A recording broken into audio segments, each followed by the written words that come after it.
जय हिंद प्रियजनों, DK express channel में आपका स्वागत है। मैं हूं आपका चहेती डीके जी। चलिए, मेरे साथ हैं हिमराज सर, इनसे हम बात करते हैं और ये जदयू के धुरंधर प्रवक्ता हैं। बात करते हैं कि सर, बीते 40 दिन से बेचारे जो एकदम सीधे साधे हैं, अगर सामान्य शिक्षक रहते तो उदंडता व्यवहार करते, एकदम सीधे साधे बेचारे हैं। दिव्यांग बच्चे जो अंधा लंगड़ूला बच्चों को पढ़ाते हैं बेचारे, तो वो समावेशी शिक्षक बेचारे 40 दिन से है, न पक्ष वाले जा रहे हैं न विपक्ष वाले जा रहे हैं। इस पर आप शिक्षकों का क्या संतावना, इसके बारे में क्या कहना चाहेंगे? देखिए, पक्ष और विपक्ष नहीं जा रहे हैं, आपका ये सवाल था, तो आखिर विपक्ष वाला जाके करेंगे, वो जाकर उकसाने का काम करें। लेकिन हम समझते हैं कि अंदर अंदर ये विपक्ष वाले की भूमिका भी यही है कि वो हमेशा लोगों को उकसाकर सरकार के विरुद्ध आंदोलन पर उतारू कराते हैं।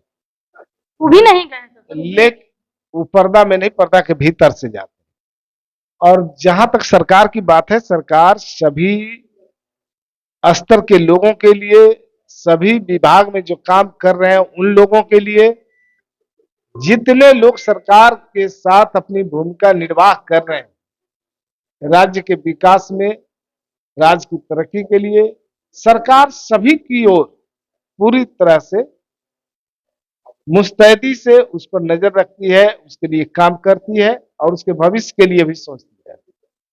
ये दिव्यांग के लिए कहीं तक पहुंचाएंगे सर? ऊपर तक बात जाएगी आपके द्वारा, आपके माध्यम से? देखिए, इन लोगों को तो मैं यही कहना चाहूंगा कि इन लोगों का प्रतिनिधि मंडल विभाग के पदाधिकारियों के साथ बैठ करके बात करें, हल निकलेगा। सब जगह बात हुआ है सर। आरजेडी में भी मतलब कि लालू यादव से बात हुआ, तेजस्वी यादव से बात हुआ, के पाठक से बात हुआ, और आपके मंत्री जो है भवन निर्माण जो अशोक चौधरी जी से बात हुआ, लेकिन अभी तक में सिर्फ संतावना ही संतावना मिला। कब तक नया साल उन लोगों का कैसे बीतेगा? विभागीय जो सचिव है और विभागीय जो मंत्री, उनसे इन लोगों को मिलना चाहिए। मिले हैं, 4 बार मिल चुके हैं, लेकिन कोई कुछ मतलब कि निष्कर्ष नहीं आ रहे हैं। इसके बारे में क्या कहेंगे, किस तरीके से आगे बढ़ेगा?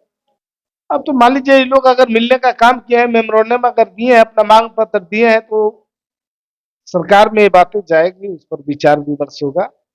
अब सरकारी स्तर का मामला है, सरकार, हमें विश्वास है कि निश्चित रूप से गंभीरता पूर्वक इस पर काम करेगी। आप इसमें अप्रोच लगाएंगे? देखिए, बिहार सरकार है, बिहार में किसी तरह का अप्रोच की जरूरत नहीं पड़ती। सरकार खुद तत्पर है, खुद अलर्ट है लोगों का काम करने। सर, सूत्रों के माध्यम से पता चला है कि लल्लन सिंह जो जदयू के जो अध्यक्ष हैं, और वो मतलब कि इस्तीफा दिए हैं।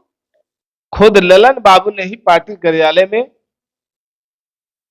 मीडिया के सामने इस तरह के जो हवा चल रहे हैं उस हवा के ऊपर टिप्पणी की है और खुद कहा है कि इस तरह की बातें बेफजूल है और ये अफवाह उड़ाई गई है। इस तरह की बातें टीआरपी के लिए क्या हो रहा है, क्या हो रहा है? बिल्कुल। यानी कि इसका मतलब है कि 29 तारीख को जो इस्तीफा देने वाले वो नहीं देंगे।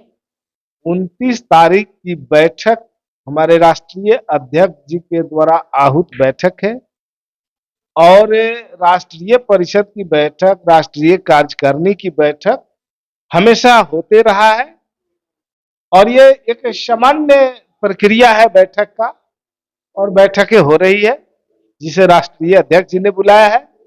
आज भी बैठक हो रही है और कल के बैठक में क्या एजेंडा रहेगा, उन एजेंडों पर बात चल रही है। सर, कहीं ना कहीं उसमें से 5% भी तो सही होगा, तभी तो अफवाह फैलती है। अफवाह कैसे निकल गई? देख, अभी बैठक हुआ नहीं, किसी तरह की कोई बात आई नहीं, किसी ने कोई इस्तीफा नहीं दिया, मीडिया में इस्तीफा की बात चलने लगी। ये भी बात हो रही है सर, ये भी बात हो गई है सर कि कुछ उनका जो संज्ञान है, झुकाव मतलब कि लालू यादव की तरफ ज्यादा है, भी संज्ञान ये है। बताइए कि लालू जी हो या नीतीश जी हो, दोनों इंडिया गठबंधन के मजबूत घटक दल के मजबूत लीडर है। आपस में तो हमेशा बातचीत होती रहती है, लोगों का मिलना जुलना तो ये आम बात है। एक गठबंधन के घटक दल है लोग, तो आपस में मिलना जुलना यह आश्चर्य की बात नहीं। और सर, खड़गे साहब को आगे किया गया है, तो बिहार तो मांगती है प्रधानमंत्री का जो नीतीश कुमार, तो इस पर क्या कहें? दरअसल दिल्ली की बैठक में जिन बातों की चर्चा हो रही है मीडिया में, दिल्ली की बैठक का वो एजेंडा ही नहीं था। और बैठक में जो एजेंडा तय होता है उस एजेंडे पर बात होती है, और किसी ने कुछ अगर उठा दिया तो वो एजेंडा के अनुरूप बातें नहीं थी, इसलिए उस पर कोई बातें नहीं। यानी कि 24 में प्रधानमंत्री का छवि रहेंगे नीतीश कुमार। नीतीश कुमार जी हमेशा कहते हैं, हमेशा उनके तरफ से बयान में आया है कि वो किसी पद के दावेदार नहीं है। उनका मकसद है 2024 में भाजपा मुक्त भारत बनाना, भारतीय जनता पार्टी के कुशासन से देश की जनता को मुक्ति दिलाना। अगर आईएनडीए गठबंधन में अगर खड़गे को आगे किया जाए, बात तो निकला ही था, अगर उसमें से लग रहा है कि कुछ दरार आ रही है, क्या लगता है कि ये सरकार जो है नीतीश कुमार क्या अलग हो जाएंगे कि अभी भी रहेंगे इंडिया गठबंधन? देखिए ये तो बेतुका सवाल है। दरअसल इंडिया गठबंधन में जो चीजें साफ है, एक बात तो साफ है कि प्रधानमंत्री कौन बनेगा हम चुनाव के बाद तय करेंगे। दूसरा, कौन संयोजक बनेगा अभी ये सामने का मुद्दा नहीं, अभी हमारे लिए सामने है। इसके लिए तो काम करने के लिए कोऑर्डिनेशन कमेटी बन चुका है और अभी सीट शेयरिंग पर बात चल रही है। लगभग अभी दो हफ्ता में सीट शेयरिंग का मामला क्लियर हो जाएगा और 1-to-1 फार्मूले के आधार पर बीजेपी के साथ चुनाव लड़ने की तैयारी। सुनने में भी आया है कि क्या मतलब कि महागठबंधन टूट करके फिर से बीजेपी में जाने की प्रस्ताव हो रहा है क्या? जो लोग ख्याली पुलाव पका रहे हैं वो पकाते रहे, उनका सपना पूरा नहीं होगा। नीतीश कुमार जी का सपना, नीतीश कुमार जी का मकसद है 2024 में भाजपा मुक्त भारत बनाने का, और उस दिशा में मजबूती के साथ काम भी हो रहा है और आगे भी बढ़ रहा है।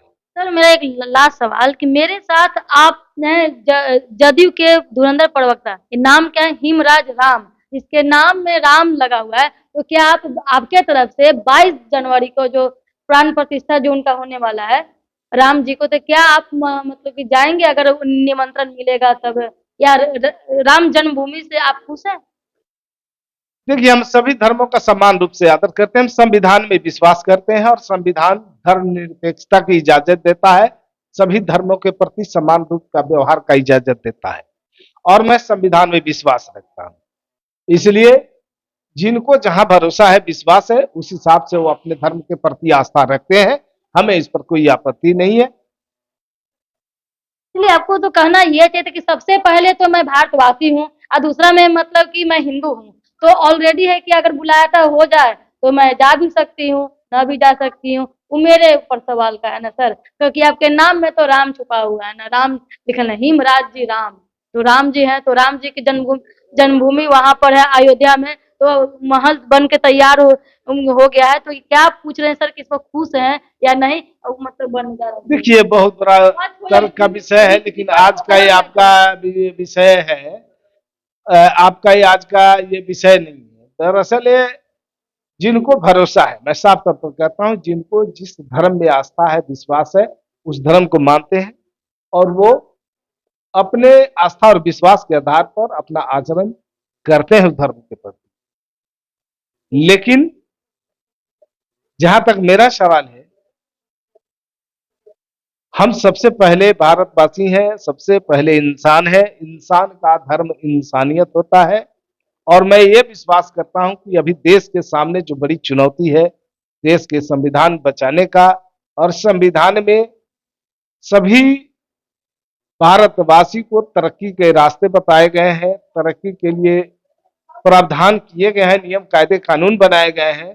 देश के सामने बड़ी चुनौती है रोजगार की, देश के सामने चुनौती है महंगाई की, देश के सामने चुनौती है महिलाओं के आबरू और अस्मिता की रक्षा की, किसानों की आय दुगुनी करने की, और जो कई ज्वलंत मुद्दे हैं देश के सामने, हम लोग उसके लिए चिंता करते हैं, हम लोग उसके लिए काम कर रहे हैं, जो देश के सामने, इस देश की जनता के सामने जो सबसे बड़ा चुनौती बनकर सामने खड़ा है। चलिए मेरे थे हिमराज सर जी बताए, और बस ये कहना था कि अगर 29 तारीख को आप देखिए कि क्या ये अफवाह सही होता है या गलत होता है? क्या ललन सिंह जो जदयू के जो अध्यक्ष हैं अम, इस्तीफा देते हैं या नहीं देते हैं? क्या ये सही है, क्या गलत है? ये कल 29 तारीख को साबित हो जाएगी। चलिए जय हिंद, देखते रहिए डीके चैनल में। लाइक शेयर कमेंट सब्सक्राइब करें, फेसबुक पर फॉलो करें। जय हिंद।